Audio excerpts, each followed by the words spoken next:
Selamat pagi dan salam sejahtera bagi kita semua.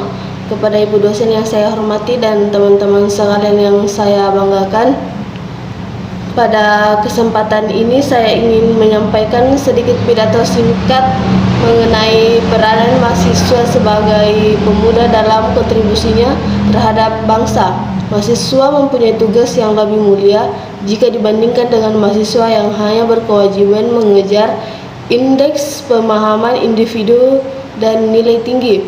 Mahasiswa mempunyai tanggung jawab yang lebih besar, yakni kepada bangsa dan masyarakat. Tentunya pola pikir yang diharapkan pun jauh berbeda dengan saat masih menjadi siswa. Maka sejatinya yang menentukan keberhasilan mahasiswa bukanlah kemampuan saat ia masuk perguruan tinggi, tetapi apa yang mahasiswa lakukan terhadap ia lulus dari perguruan tinggi. Hadirin sekalian yang saya hormati, berbicara soal negara kita, negara Indonesia tercinta tentu tidak akan habisnya. Ini bukanlah soal kenaifan atau keesokan peduli, tapi ini tentang kesadaran yang hanya akan subur jika pemiliknya mau menyuburkannya. Lalu bagaimana dengan peranan seorang mahasiswa? Sebenarnya ada sebab mengapa kita menjadi mahasiswa. Semua pasti sudah tertulis dalam takdir secara tidak langsung. Tuhan telah memilih kita untuk menjadi pejuang intelektual dan moral karena mahasiswa adalah golongan yang paling menyentuh ranah masyarakat umum. Paling dekat dengan dua sisi berbeda, antara bawah dan atas, antara kanan dan kiri, dan antara kedamaian dan ketidakadilan. Mahasiswa mempunyai tiga peranan utama dalam kehidupan berbangsa dan bernegara, yakni sebagai agent of change, iron stock, dan social control.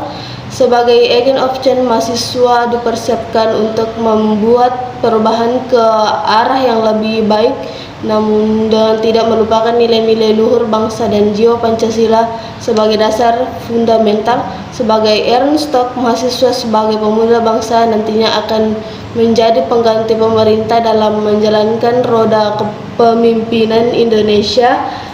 Jadi sebaiknya kecerdasan dan semangat tinggi yang dimiliki para pemuda saat ini diimbangi dengan penguatan karakter bangsa dalam diri dan kebijakan dalam bertindak.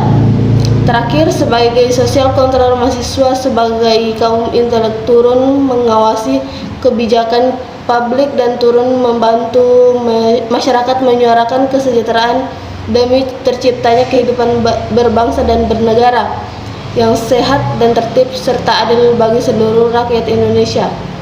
Dunia kampus adalah miniatur kehidupan bernegara, berbeda dengan dunia sekolah yang hanya berisi kegiatan belajar mengajar. Di tingkat perguruan tinggi banyak sekali terselenggara berbagai kegiatan, mulai dari kegiatan internal kampus hingga kegiatan eksternal kampus. Maka dari itu, sebaiknya jika kawan-kawan tertarik mengikuti, pilihlah dengan bijak kegiatan yang kawan-kawan anggap sesuai dan tidak mengganggu kegiatan perkuliahan. Karena perlu diingatkan kawan-kawan, tugas utama mahasiswa adalah kuliah yang merupakan amanah dari orang tua kita. Hadirin sekalian yang saya hormati, menyambung peran mahasiswa sebagai pejuang intelektual dan moral, sangat jelas apa tugas kita dan apa misi kita seharusnya, di mana kemudian tugas itulah yang menjadi kontribusi kita terhadap bangsa. Tugas yang pertama adalah sebagai pejuang intelektual, mahasiswa belajar untuk mengejar ketertinggalan, menambah pengalaman, mencari 1000 alasan untuk berpikir lebih ke depan, mencari jawaban dari setiap permasalahan, dan kemudian memberi solusi untuk penyelesaian sebagai pembuka jalan. Tidak perlu memikirkan betapa sulitnya itu, karena di mana ada kemauan pasti ada jalan. Kemudian tugas yang kedua adalah sebagai pejuang moral. Saat belajar dan tahu tentang sebuah kebenaran, sebagai pemuda yang cenderung mempunyai sikap lebih kritis dan ideologis, adalah seharusnya ada pergerakan moral di dalam pergerakan pembelajaran kita. Moral bukan hanya kita harus berkata jujur, berperilaku yang baik dan lain-lain, tetapi bagaimana kita menyikapi sesuatu yang benar-benar kita harus peduli atau memilih arti lebih dibandingkan hal lain yang tentunya kita harus berkorban dengan mengambil risiko. Dan yang terpenting, kita yakin bahwa tidak ada perbuatan baik yang sia-sia. Sebagai kalangan yang paling dekat dengan masyarakat, sudah pasti kita memiliki peran pembawa pesan moral bagi masyarakat. Begitu juga kepada pemerintah sebagai mahasiswa yang kritis, kita juga mesti membawa pesan moral. Sebagai pejuang moral, tentu tanggung jawabnya langsung pada pengaplikasian sehari-hari, bagaimana seorang mahasiswa bersikap dan menanggapi persoalan dengan tenang namun tetap kritis. Bagaimana seorang mahasiswa tidak diam ketika melihat penyimpangan dan ketimpangan keadilan, di mana ada rasa memiliki sebuah bangsa, mencintai dan menghargai.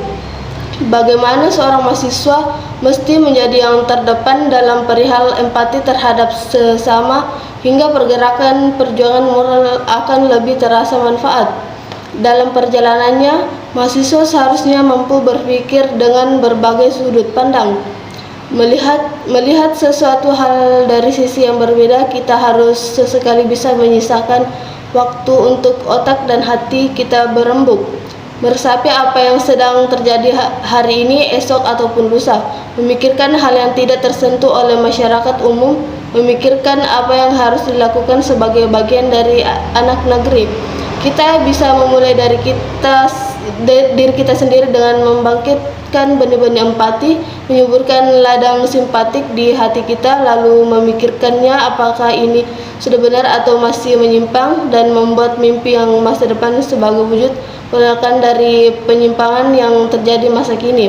Dan untuk masa kini, berbuatlah sekuat kita mampu berbuat hal kecil apapun terhadap sesama. Itulah fase-fase kita berusaha untuk menyuburkan rasa kesadaran sebagai seorang pemuda.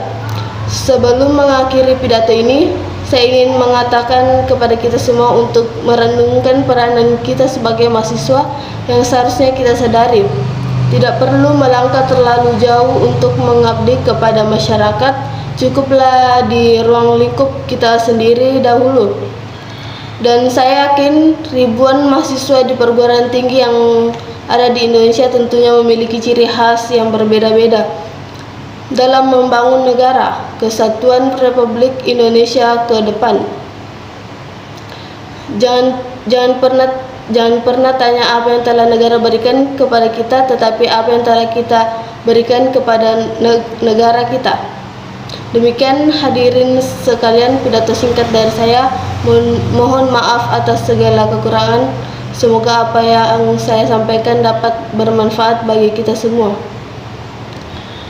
Wassalamualaikum warahmatullahi wabarakatuh.